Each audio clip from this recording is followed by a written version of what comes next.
ठीक है, कि बैंकिंग सेक्टर में RBI is an apex bank, ठीक है, या फिर central bank of our Indian nation. ठीक है, कि जितना भी बैंकिंग के जो काम काज है या फिर जितना भी बैंकिंग का पूरा एक नेटवर्क है, ठीक है, that is been control by RBI. ठीक है, आरबीआई का उसको वॉच है उस पर। So bank are institutional bodies that accept the deposits and grant credit to the entities.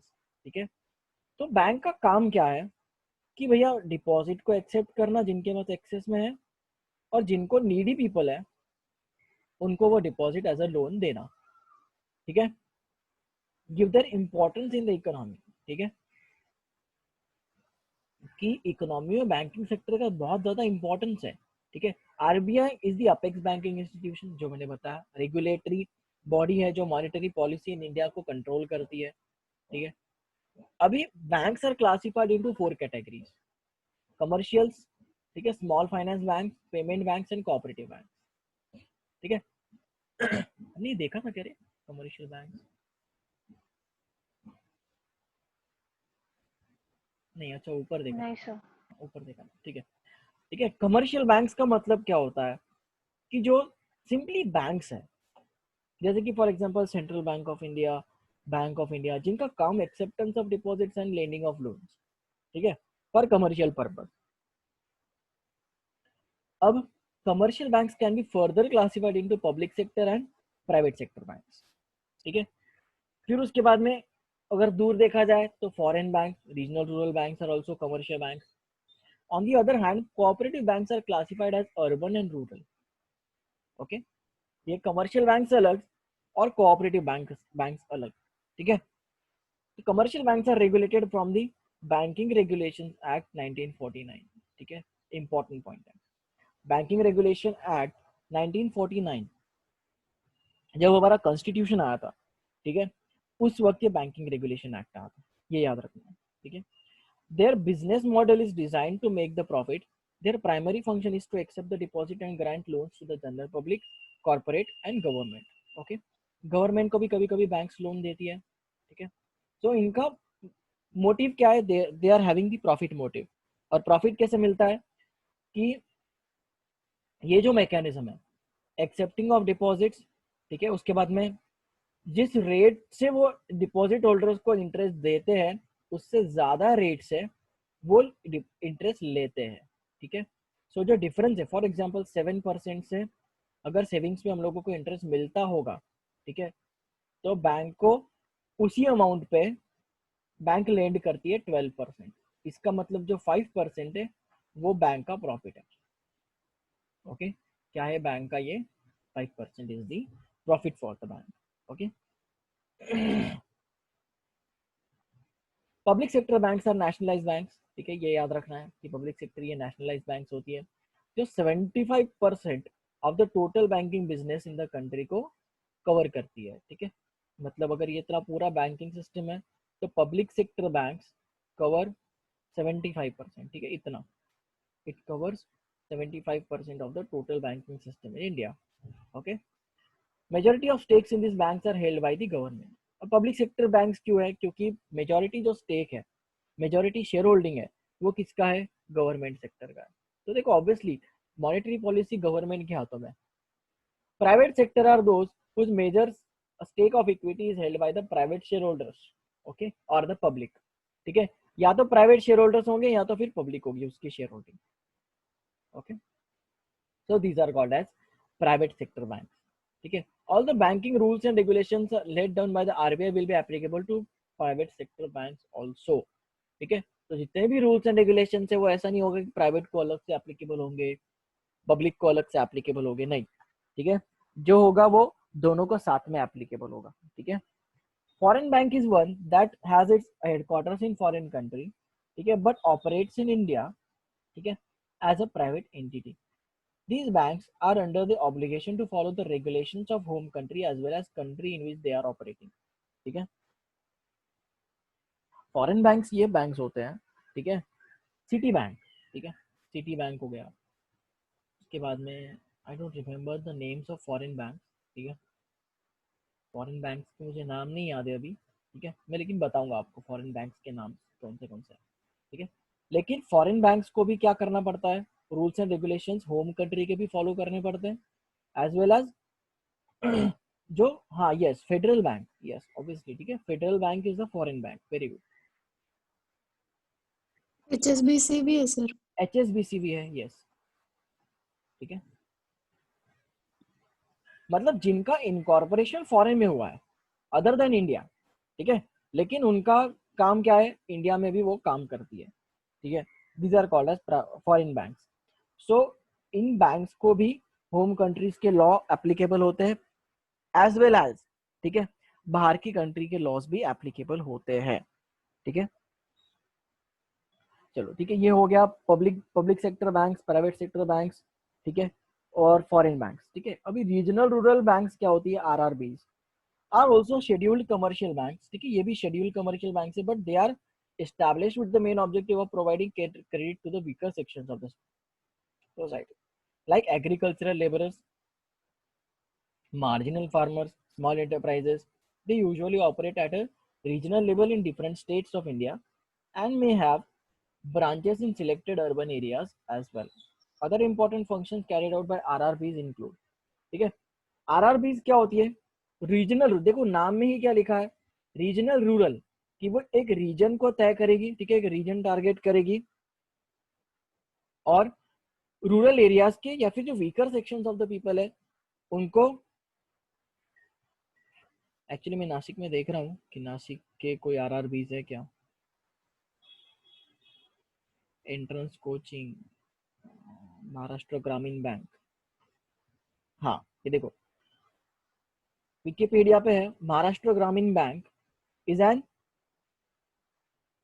Indian regional rural bank, ठीक है, महाराष्ट्र ग्रामीण bank is the Indian regional rural bank or Grameen Bank in the state of Maharashtra with its head office in Aurangabad. It is one of the 43 Grameen banks in India supported by the government that aim to bring banking services to the rural areas. Okay, तो banking sector in rural areas के लिए regional rural bank, और other काम क्या क्या उनके other functions, providing banking financial services to rural and semi urban areas, government operations like disbursement of wages in मनरेगा, ठीक है, डिस्ट्रीब्यूशन ऑफ पेंशन, ये क्या है Mahatma Gandhi national rural employment guarantee scheme, okay, मनरेगा। सो इसका काम क्या पता है क्या, मनरेगा का, कि जो एम्प्लॉयज है, ठीक है, एम्प्लॉयमेंट में जो है रीजनल रूरल एरिया के जो लोग एम्प्लॉयमेंट में मनरेगा के अंडर, ठीक है, उन लोगों को पैसा कौन किसके थ्रू जाएगा, आरआरबीज के थ्रू जाएगा, ठीक है, किनके थ्रू जाएगा, आरआरबी। देखो गवर्नमेंट को अगर एक्सपेंडिचर करना है तो कुछ तो चैनल चाहिए होगा ना, ठीक है, ऑब्वियसली हर हर छोटे छोटे गांव में एसबीआई तो अपना ब्रांच ओपन नहीं कर सकता ना, ठीक है, ना ही कोई बड़ा बैंक अपना ओपन कर सकता है ब्रांच, जैसे एक सेंट्रल बैंक ऑफ इंडिया हो गया, यस बैंक हो गया, इसे छोटे छोटे गांवों में थोड़ी ना अपना ब्रांच ओपन कर सकते हैं, ठीक है। सो ये छोटे छोटे गांवों में फाइनेंशियल फैसिलिटीज पहुंचनी चाहिए, गवर्नमेंट एक चैनलाइज थ्रू छोटे छोटे गांवों को डेवलप करने के लिए आरआरबीज बनी होती है, ठीक है। कोई रीजन तय होता है उनका कि इतने रीजन में ये बैंक काम करेगी, इतने रीजन में ये बैंक काम करेगी, ठीक है। So therefore in this way regional rural banks work, okay. Para banking facilities in like debit cards, credit cards, locker facilities, ठीक है, same to same, para banking मतलब क्या, सेम बैंकिंग जैसी फैसिलिटीज, लेकिन ये इतने बड़े नहीं होते हैं, ठीक है, कमर्शियल बैंक इतने बड़े नहीं होते, ये छोटे छोटे बैंक होते हैं, रीजनल रूरल बैंक, ठीक है। हाँ, स्मॉल फाइनेंस बैंक, अच्छा स्मॉल फाइनेंस बैंक का वो तुम लोगों ने सुना कि AU finance bank, AU small finance bank, वो यहाँ पे भी है, अपन गंगापुर रोड पे जाते हैं ना, वो नहीं क्या आकाश इंस्टीट्यूट है, वहाँ पे जाते तो वहाँ पे नीचे वो टाइनी टॉट्स नहीं समथिंग है, देखो वहाँ पे रोवर फिटनेस है ना ऊपर, तो उसके लाइन में नीचे वहाँ पे है एयू स्मॉल फाइनेंस बैंक है, ठीक है। Banks with a small finance bank license can provide a basic banking services of acceptance of deposits and lending. Okay, इसके एग्जांपल्स है क्या, स्मॉल फाइनेंस बैंक्स, देखो है एयू स्मॉल फाइनेंस बैंक, ठीक है, यहाँ पे लिखा हुआ है एयू स्मॉल फाइनेंस बैंक। उसके बाद में Equitas small finance bank, Equitas, okay. उसके बाद है ESAF Fincare small finance bank, ठीक है, फिनकेयर करके भी है स्मॉल फाइनेंस बैंक। तो इनका काम ही क्या है, the niche in the segment in the countries aim to provide the financial inclusion to the sectors of the society that are not served by the other bank, ठीक है। The main customers of small finance banks include micro industries, small marginal farmers, ठीक है, unorganise sector, small businesses, self employed person, ठीक है, जो किराना shop से वो, तो ये सब के सब किस में आते हैं, स्मॉल फाइनेंस बैंक से वो पैसा उठाते हैं, ठीक है, क्योंकि इजीली फाइनेंस अवेलेबल हो जाता है। These are the licensed banks, इनको भी लाइसेंस दिया जाता है अंडर बैंकिंग रेगुलेशंस एक्ट, ठीक है। They are govern by the RBI, वो भी RBI के अंडर ही आती है, पूरा बैंकिंग सिस्टम ही RBI के अंडर आता है, ठीक है, इतना याद रखो। ये फेमा क्या है, FEMA is foreign exchange and management act, okay, foreign exchange and management act.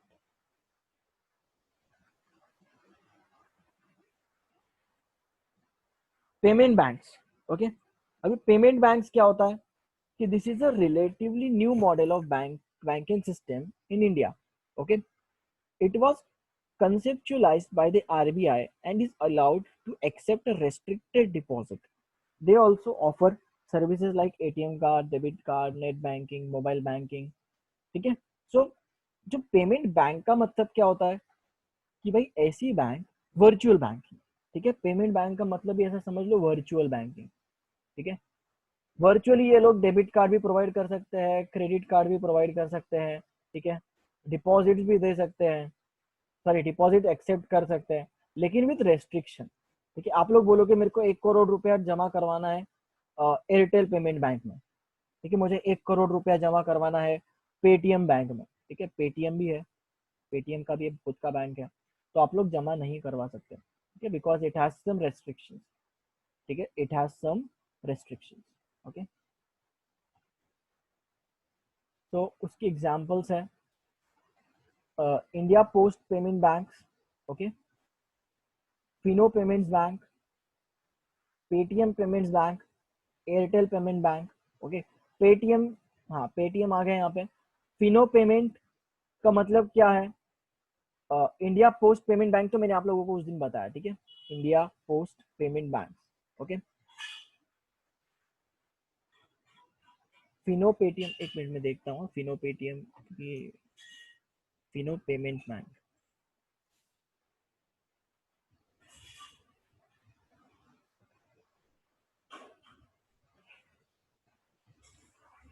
Hardwork and offers you an unmatched banking experience with its simple products, easy accessibility and wide geographical reach, ठीक है। प्रधानमंत्री जनधन योजना account, savings account, ठीक है, हम लोग यहाँ पे खोल सकते हैं। Fino bank details, okay. Erstwhile parent company Fino Paytech Limited is a thought leader, okay, innovator and implementer of technology solutions for institutions like bank, governments and insurance companies. We are business and banking technology platform combined with extensive services delivery channel. मतलब ये simple सा payment bank है, unlike any Paytm और Airtel money, ठीक है। India Post payment bank, ये मैंने उस दिन आपको बताया IPPB, ठीक है। अभी कंपैरिजन क्या है, ठीक है, पेमेंट बैंक्स में और ट्रेडिशनल बैंक्स में मैंने जो आपको बताया कि डिपॉजिट्स क्या है क्या नहीं, ठीक है, वो सब हम लोग देखेंगे कि क्या क्या डिफरेंशिएशंस है, ठीक है, between traditional banks and payment bank, because payment banks are modern modern types of banks, ठीक है, मॉडर्न टाइप्स ऑफ बैंक्स हैं। एक्सेप्टेंस और डिपॉजिट्स दोनों में है, ठीक है, दोनों एक्सेप्ट कर सकते हैं। इंटरेस्ट डिपॉजिट्स पे दोनों पे कर सकते हैं, ठीक है।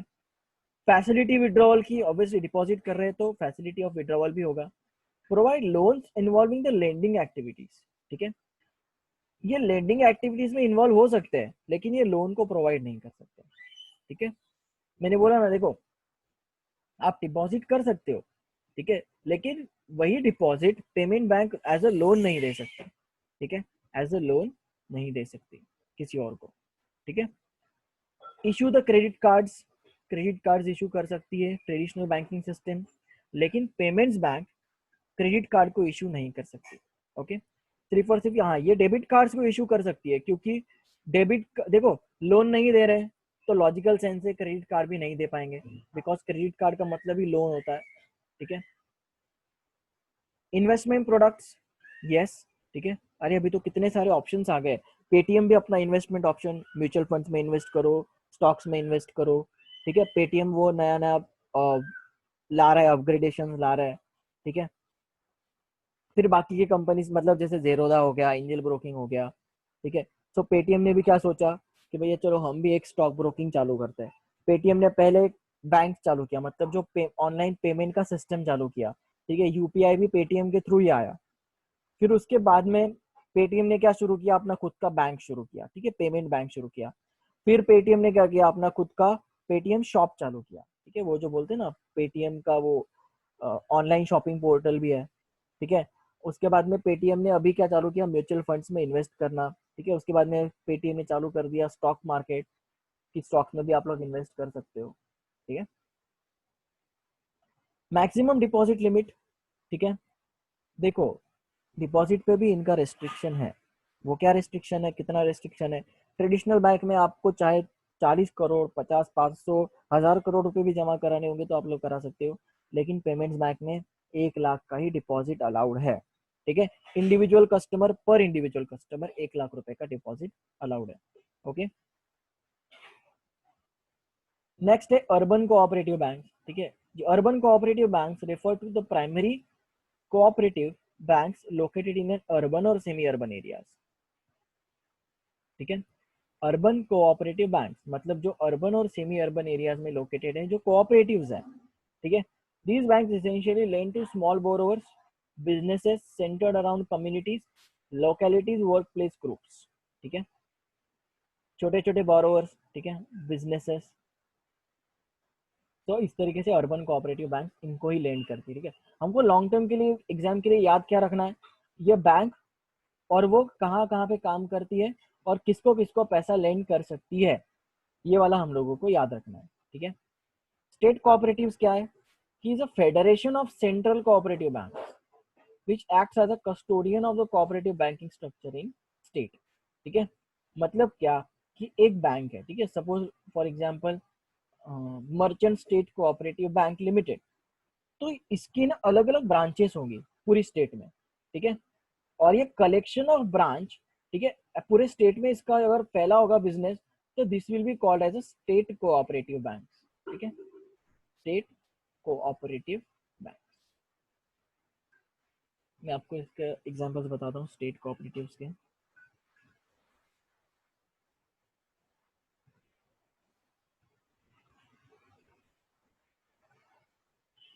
हस्ती कोऑपरेटिव बैंक लिमिटेड, ठीक है। उसके बाद में Gujarat state cooperative agriculture and rural bank, rural development bank limited, okay. उसके बाद है Jalgaon people's cooperative and multi state schedule bank. तो ऐसा वहां पे लिखा होता है, ठीक है, वहां पे ऐसा लिखा होता है कि ये स्टेट कोऑपरेटिव बैंक है, ओके। वहां पे ऐसा लिखा होता है कि इट इज अ स्टेट और मल्टी स्टेट कोऑपरेटिव बैंक, ठीक है।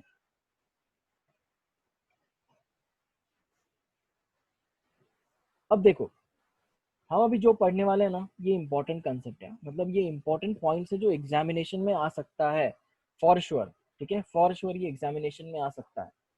The major developments in the Indian banking sector captured in the following table, ठीक है, कि भैया हमारा इंडियन बैंकिंग सेक्टर इमर्ज कैसे हुआ, ठीक है, कि बैंकिंग का जो आइडिया था या फिर जो बैंकिंग का कंसेप्ट था वो कब आया, ठीक है। 1921 में मार्केट नहीं था, ठीक है। State owned imperial banks of India was the only banking existing, क्योंकि इस वक्त है ना ब्रिटिशर्स भी थे, ठीक है। इस वक्त क्या थे, ब्रिटिशर्स थे, ईस्ट इंडिया कंपनी था, तो उनका खुद का ही बैंक चलता था, ठीक है। हमको तो बैंकिंग का कोई कंसेप्ट ही पता नहीं था। फिर 1935 में आरबीआई स्टैब्लिश हुआ, ठीक है, रिजर्व बैंक ऑफ इंडिया। और वो ऐसा एक ही बैंक था जहां पे ना बैंकिंग की एक्टिविटीज चलती थी, ठीक है। Quasi central banking role of Imperial Bank came to an end, ठीक है। फिर जो इंपीरियल बैंक इनटू एग्जिस्टेंस था उसका एबॉलिशन हुआ, ठीक है। इंपीरियल बैंक का एबॉलिशन हो गया। फिर आरबीआई पूरे के पूरे इंडियन मॉनेटरी सिस्टम को कवर करने लग गया, ठीक है। इकलौता ऐसा बैंक था जहाँ पे बैंकिंग फैसिलिटीज होती थी, ठीक है। तो मतलब देखो, अभी यहाँ पे हम लोगों को इंडिपेंडेंस मिला नहीं था, ठीक है। तब तक जो भी ईस्ट इंडिया कंपनी या फिर जो भी ब्रिटिशर्स थे, ब्रिटिशर्स कहाँ पे काम कर रहे थे, आरबीआई के थ्रू ही काम कर रहे थे। अपने जितने भी डिपॉजिट्स मंगाने होंगे, ठीक है, लोन फैसिलिटीज करनी होगी, या फिर अपना खुद का एक अकाउंटिंग रखना होगा, तो वो आरबीआई के थ्रू करते थे, ठीक है। फिर 1936 से, मतलब जब आरबीआई इस्टेब्लिश होने के बाद, ठीक है, आरबीआई जब इस्टेब्लिश हो गया उसके बाद इंपीरियल बैंक 480 ब्रांचेस से उसने एक्सपैंड कर लिया अपना नेटवर्क, ओके।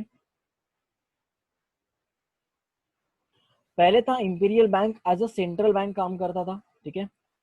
सेंट्रल बैंक से उसको अबॉलिश कर दिया, लेकिन वो एक कमर्शियल बैंक बन गया, और कमर्शियल बैंक विथ 480 ब्रांचेस, ठीक है।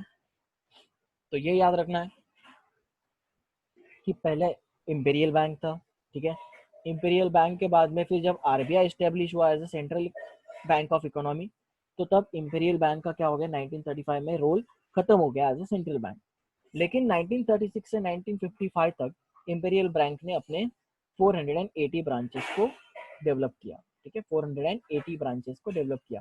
तो आप क्या याद रखोगे, 1936 टू 1955 याद रखना है। उसके बाद में इंपीरियल बैंक याद रखना है, ठीक है। उसका नेटवर्क 480 ब्रांचेस, ये याद रखना है, ठीक है। In order to increase the penetration in rural areas, Imperial Bank was converted into State Bank of India, okay. So जब इंपीरियल बैंक था, ठीक है, इतने सारे ब्रांचेस के साथ में इतना सारा कस्टमर बेस, इतने सारे डिपॉजिटर्स, तो इसके लिए ये कन्वर्ट हो गया किसमें, स्टेट बैंक ऑफ इंडिया में, okay. State Bank of India में ये कन्वर्ट हो गया। तो स्टेट बैंक ऑफ इंडिया कब इमर्ज हुआ, ठीक है, 1936 टू 1955 में, जब इंपीरियल बैंक्स ने अपने 480 ब्रांचेस ओपन कर लिए, तो इट वाज एक ही पूरा पूरा बड़ा सा एक बैंक बना दिया, ठीक है, एक ही बैंक बनाया, that was called as the State Bank of India, okay. 1956 से 2000 मतलब हमारा पोस्ट इंडिपेंडेंस, ठीक है, ये इंडिपेंडेंस के वक्त था। तो इंडिपेंडेंस यहाँ पे मिल गया, हमारा कॉन्स्टिट्यूशन आ गया, ठीक है, आरबीआई एक्ट आ गया। फिर उसके बाद में 1956 से 2000 2000 तक, ठीक है, 14 लार्ज कमर्शियल बैंक्स का नेशनलाइजेशन हुआ, ठीक है। 14 लार्ज कमर्शियल बैंक्स का नेशनलाइजेशन हुआ, and 6 more banks in 1980, okay. 1969 में 14 का हुआ, 1980 में 6 बैंक्स का हुआ, ठीक है। फिर उसके बाद में सबसे पहला प्राइवेट प्लेयर बैंक में, अभी तक तो देखो गवर्नमेंट ऑफ इंडिया ओन करती थी। नेशनलाइज मतलब क्या, कि भाई गवर्नमेंट के हाथ में इनका पूरा भी जितना भी स्टेक है वो गवर्नमेंट ऑफ इंडिया के हाथ में, ओके। कि पूरा का पूरा ये गवर्नमेंट ने इसको अपने हाथों में लिया था, क्योंकि ये प्राइवेटाइज नहीं था पहले, ठीक है, प्राइवेट सेक्टर को अलाउ नहीं किया गया। लेकिन देखो अभी 1956 के ही बीच में हमारा क्या आया, 1991 वाला भी आ गया पॉलिसी, ठीक है।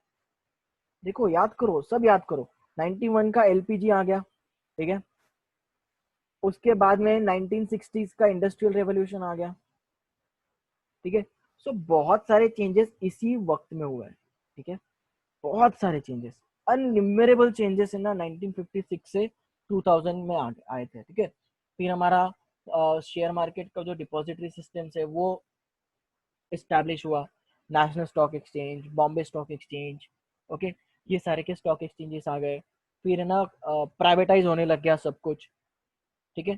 सो 14 नेशनल बैंक्स के बाद में प्राइवेट सेक्टर बैंक की एंट्री हुई, ठीक है, आईसीआईसीआई बैंक, ठीक है, ये हमारा एक प्राइवेट सेक्टर बैंक है जिसकी एंट्री हुई थी, पहली एंट्री हुई थी, ठीक है। ग्रेजुअल टेक्नोलॉजिकल अपग्रेडेशन इन PSU bank. Public sector undertakings, PSU का मतलब क्या होता है, पब्लिक सेक्टर अंडरटेकिंग्स, मतलब ये जो गवर्नमेंट के बैंक्स है, नेशनलाइज्ड बैंक्स, इनका टेक्नोलॉजी में अपग्रेडेशन हुआ, ठीक है। अनलाइक एनी प्राइवेट बैंक्स, इन्होंने भी अपनी टेक्नोलॉजी को अपग्रेड करना शुरू कर दिया, ठीक है।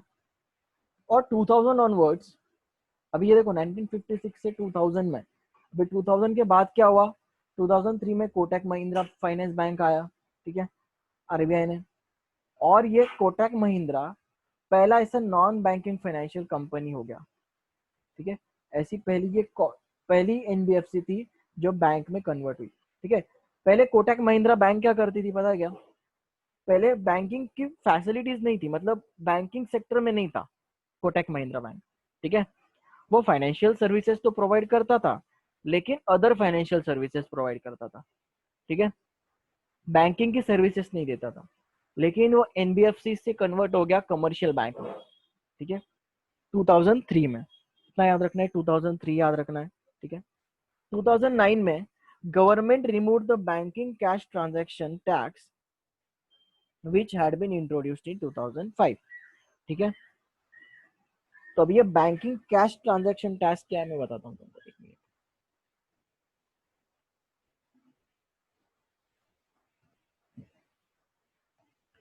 A BCTT is a type of direct tax levied on a withdrawal of cash more than a specific limit from a bank. When BCTT was introduced in 2005, ठीक है, बाय यूपीए गवर्नमेंट, मतलब कांग्रेस की गवर्नमेंट ने इसको introduce किया था, ठीक है। Of the time under the finance act 2005 the rate of tax was set to 0.01%, ठीक है। इन शॉर्ट, देखो आप अभी अगर बैंक में गए, ठीक है, बैंक में आप लोगों ने अगर 5 लाख रुपए निकाले, ठीक है, पैसा तो आपका ही है ना, 5 लाख निकालो, 10 लाख निकालो, 15 लाख निकालो, बैंक कुछ चार्ज करती है कि आपको, कि भाई 5 लाख के ऊपर तेरे को कमीशन देना पड़ेगा हम लोगों को? ऑब्वियसली नहीं बोलती है, ठीक है। बैंक कुछ भी नहीं बोलती कि भाई हम लोगों को कमीशन दो कि क्या दो। सो पहले क्या लगता था 2005 में, इंटरेस्ट लगता था, या फिर उसको बोल सकते टैक्स लगता था, इंटरेस्ट नहीं टैक्स लगता था, ठीक है। उसका नाम क्या है, बीसीटीटी, ठीक है। जो बैंक्स का जो टैक्स था वो लगता था बैंकिंग कैश ट्रांजैक्शन टैक्स। हम लोगों को अगर विड्रॉवल करना है तो आप लोगों को टैक्स पे करना पड़ेगा 0.1% का, ठीक है। 0.1% पे आपको टैक्स पे करना पड़ेगा, जो है ना 2009 में एबॉलिश हो गया, ठीक है। गवर्नमेंट रिमूव्ड 2009 में बीसीटीटी, ठीक है। और फिर 2018 के बाद यूनियन बजट 19-20 जब आया, ठीक है, अभी का ये जो यूनियन बजट 19-20 जो आया, so coverage ratio banks reach highest in 7 years, ठीक है। कवरेज रेशियो का मतलब क्या होता है पता है क्या, कि बैंक्स अपना इंटरेस्ट कवर करती है, ठीक है। अपना बैंक्स अपना इंटरेस्ट कवर करती है, तो उसका भी एक रेशियो होता है, आरबीआई का कंसेप्ट है, ठीक है। सो इतना याद रखना है कि 2018 से बैंक्स हैज रीच, मतलब जो नंबर ऑफ बैंक्स है, ठीक है, वो लास्ट 7 years में हाईएस्ट हो गए, ठीक है, 2018 ऑनवर्ड्स।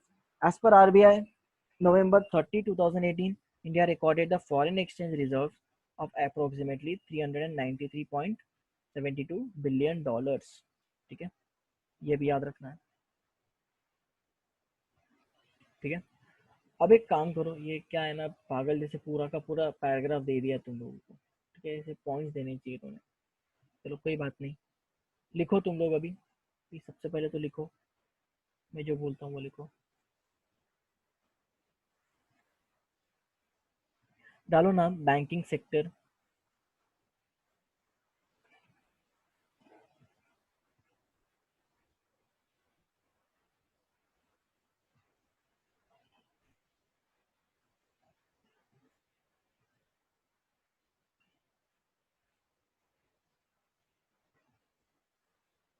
डाला नाम, डाला बैंकिंग सेक्टर नाम डालो, ठीक है, एरो कर करके लिखो, ठीक है। फाइनेंसेस इन अ कंट्री, वेट में नाम लिखो, हाँ, ठीक है। Finances in a country including cash and credit, ठीक है, एरो करके लिखो finances in a country including cash and credit, okay, ये लिखो finances in country including cash और क्रेडिट, ठीक है। ये लिखने की जरूरत नहीं है कि ना एक्सेप्टिंग डिपॉजिट और granting loans is the function of banking sector. Obviously ये लॉजिकल सेंस है कि उनका काम क्या है, ठीक है। फिर लिखो RBI apex banking institution, RBI apex banking institution लिखो।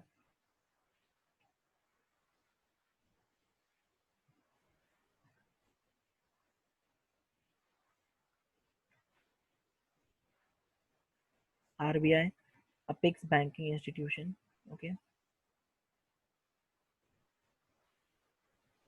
अच्छा ये वाला चार्ट ड्रॉ किया था क्या आपने? बैंक्स, फिर उसके बाद में commercial, small finance, payments, cooperative banks, ये वाला चार्ट लिखा था ना हम लोगों ने, ठीक है।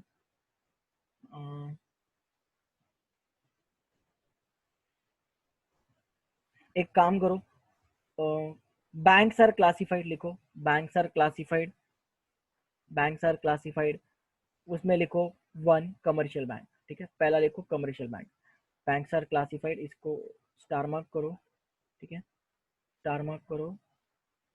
फिर उसमें वन लिखो कमर्शियल बैंक्स, कमर्शियल बैंक के अंदर लिखो,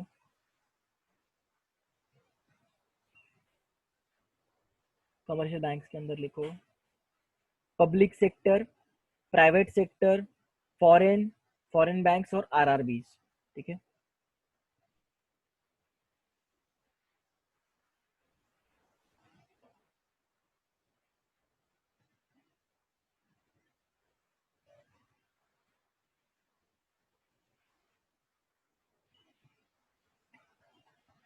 पब्लिक, प्राइवेट, फॉरेन बैंक्स और RRBs, okay.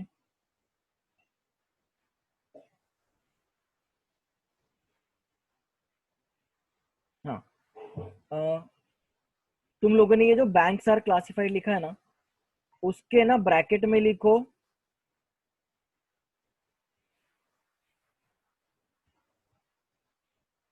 Banking regulations act 1949, ठीक है।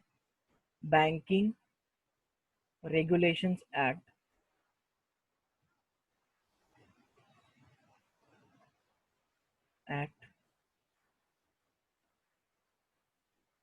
1949, okay. Banking regulations act 1949,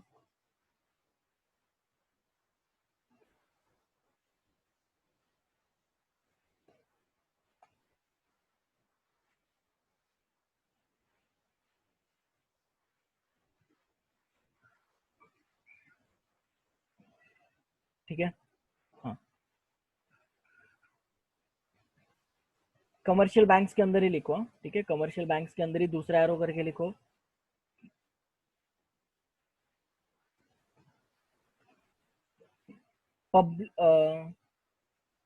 public sector banks,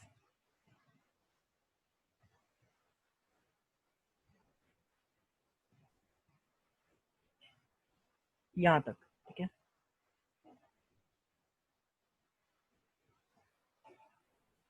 public sector banks are the nationalised banks, लिखो public sector banks are the nationalised banks and accounts for more than 75%, ठीक है, 75% को underline करो, more than, more than 75% of total banking business in the country, of the total banking business in the country, more than 75% of total banking business in the